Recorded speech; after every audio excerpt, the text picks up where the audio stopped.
మీరు స్పీకర్ని ఏం కోరారు సార్? ఒకటండి, 2 సంవత్సరాల నుంచి ఫిరాయింపులకు సంబంధించి టీఆర్ఎస్ ఎమ్మెల్యేల ఫిరాయింపులకు సంబంధించి మీ దగ్గర పెండింగ్ ఉంది. ఇవాళ ఏదైతే మీరు ఈరోజు నిర్ణయం ప్రకటిస్తున్న సందర్భం లోపల నిన్న వాళ్ళు రాజీనామాలు చేసి మేమేదో త్యాగాలు చేసామని మాట్లాడుతున్నారు.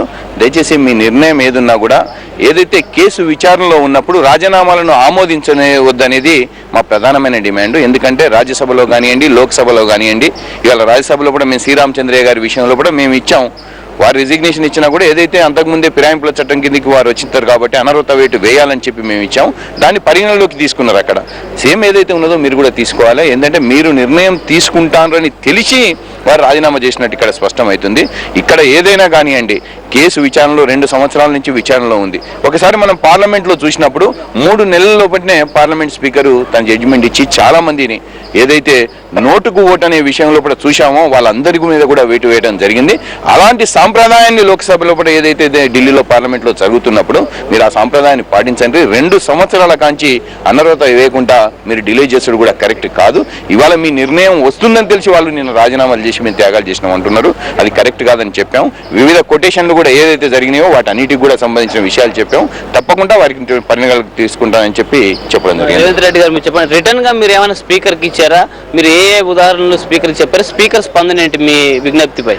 ఆల్రెడీ దీని మీద రిటర్న్లో కంప్లైంట్లు పెండింగ్ ఉన్నాయి. ఇప్పుడు స్పీకర్ గారు అంటే న్యూస్ ఛానల్స్ కానీ లేకపోతే మీడియాలో కానీ ఈరోజు స్పీకర్ గారు నిర్ణయం తీసుకోబోతున్నారని చెప్పి తెలవడం జరిగింది. దాంట్లో భాగంగానే నిర్ణయం తీసుకునే ముందు ప్రజాస్వామ్యాన్ని కాపాడే విధంగా మీ నిర్ణయం ఉండాలని స్పీకర్ను మేము కలిసి విన్నవించడం జరిగింది. రిటర్న్లు ఇంతకుముందు చాలాసార్లు ఇచ్చినాం కాబట్టి ఈరోజు ఓవరాల్గా స్పీకర్ గారికి మేము కంప్లైంట్ చేయడం జరిగింది. మేమేం చెప్తున్నాం అంటే చట్టసభలను రాజకీయ నాయకుల విలువలు కాపాడాల్సిన బాధ్యత స్పీకర్ల మీద, చట్టాలు చేసే శాసనసభ్యుల మీద, స్పీకర్ల మీద ఉన్నది. కాబట్టి మీరు రాజకీయ నాయకుల విలువను కాపాడే విధంగా, రాష్ట్రంలో రాజకీయ విలువలను కూడా కాపాడే విధంగా మీ నిర్ణయం ఉండాలని కోరడం జరిగింది. మేము రాజ్యసభలో ఏ విధంగా అయితే రామచంద్రయ్య గారి మీద మేము మొదలు యాంటీ డిఫెక్షన్లా అప్లై చేయమని పిటిషన్ ఇచ్చిన తర్వాత తను రిజిగ్నేషన్ ఆఫర్ చేసిండ్రు. అయినా కూడా అక్కడ చైర్మన్ గారు అక్కడ మమ్మల్ని అడిగినారు, ఇతని రిజిగ్నేషన్ యాక్సెప్ట్ చేయాలా, మీరు కేసు కంటిన్యూ చేస్తారా అని చెప్పి. మేము కేసు కంటిన్యూ చేసి యాంటీ డిఫెక్షన్ లా అతని మీద అప్లై చేయమని అడగడం జరిగింది. అదేవిధంగా ఇక్కడ కూడా నిర్ణయం తీసుకోవాల్సిందిగా మేము స్పీకర్ గారిని కోరినాం.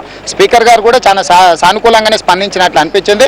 చూద్దాం స్పీకర్ గారు తీసుకున్న నిర్ణయాన్ని బట్టి ప్రజాస్వామ్యాన్ని కాపాడతారా, ప్రజాస్వామ్యాన్ని విలువలను కాపాడాల్సిన బాధ్యత మా అందరి మీద ఉంది. ఈ నిర్ణయాన్ని బట్టి ప్రజాస్వామ్యం ఎటువైపు పోతుందో రాష్ట్ర ప్రజలకు అర్థమవుతుంది.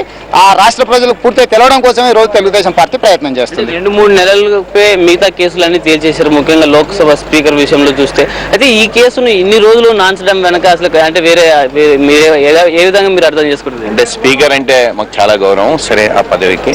కానీ ఇక్కడ ప్రస్తుతం చూస్తున్నప్పుడు ఈసారి కాంగ్రెస్ ప్రభుత్వం అధికారంలోకి వచ్చిన తర్వాత, రాజశేఖర రెడ్డి గారు ముఖ్యమంత్రి అయిన తర్వాత, వారు వ్యక్తిగతంగా సురేష్ రెడ్డి గారు అంటే మా అందరికీ గౌరవం ఉన్నా కూడా ఇవాళ ప్రభుత్వం ఆదేశాల ప్రకారం నడుస్తుందనే ఒక అపోహ స్పీకర్ మీద ఉన్నది.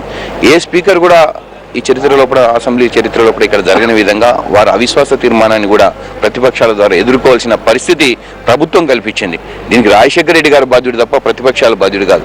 ఎందుకంటే ఇలా ఒత్తిడి మేరకు పనిచేస్తున్నాడు అనే ఒక అపోహను కల్పించిండ్రు, ఇలా ప్రభుత్వం కల్పించింది. ఇవాళ 2 సంవత్సరాల కాంచి పెండింగ్ పెట్టుడు అనేది కూడా దీని మీద కూడా ఒత్తిడి ఉన్నదనేది స్పష్టంగా అందరూ అనుకునే పరిస్థితి కల్పించారు. ఇవాళ ఏదైతే ప్రజాస్వామ్యాన్ని పరిహసించే విధంగా ఇవాళ ఈ ప్రభుత్వం చేస్తున్నది, ఇవాళ దానికి ఏదైతే ఫిరాయింపుల చట్టానికే అసలు ఏంటిది అసలు అనేది పరిస్థితి ఇవాళ వీళ్ళు కల్పించారు. ఖచ్చితమైన నిర్ణయం తీసుకునేది ఉంటే ఇవాళ ఎన్నికల ముందు ఇంకా 3 నెలల్లో ఎన్నికలు ఉన్నాయని చెప్పి ఇవాళ రాజీనామాలు కానివ్వండి, ఇవాళ నిర్ణయం అనేది ఎంతవరకు కరెక్ట్ అనేది ఒకసారి స్పీకర్ గారు ఆలోచించాలి. ఏదైతే ఉన్నదో ప్రజాస్వామ్యాన్ని విలువలు కాపాడాల్సిన బాధ్యత ఉన్నది. రాజకీయ నాయకులు అనేది ఉంటే ఈ రాజకీయాన్ని, శాసనసభను వ్యాపారంగా మలుచుకునే పద్ధతులను వ్యతిరేకించవలసిన అవసరం ఉన్నది. ప్రజలలో ఒక నమ్మకాన్ని కల్పించవలసిన అవసరం ఉన్నది. ఆ నమ్మకం పోయినప్పుడు ఇవాళ శాసన వ్యవస్థ మీద నమ్మకం కోల్పోతుంది, ప్రజాస్వామ్యానికే ముప్పొచ్చే అవకాశం ఉన్నది. మీరిచ్చే నిర్ణయం రేపు చరిత్రాత్మకంగా నిలిచిపోవాల్సిన అవసరం ఉన్నది. ఆ చరిత్రాత్మకంగా నిలవలసిన మీ ఏదైతే ఉన్నదో జడ్జిమెంట్ ఉన్నదో తప్పకుండా ఆ దిశగా చేస్తారని, జరిగిన ఆలస్యం విషయంలో కూడా మీరు వివరణ ఇచ్చుకోవాల్సిన అవసరం ఉంటుందేమో అని చెప్పి మేము భావిస్తున్నామని చెప్పి తెలియజేస్తున్నాం.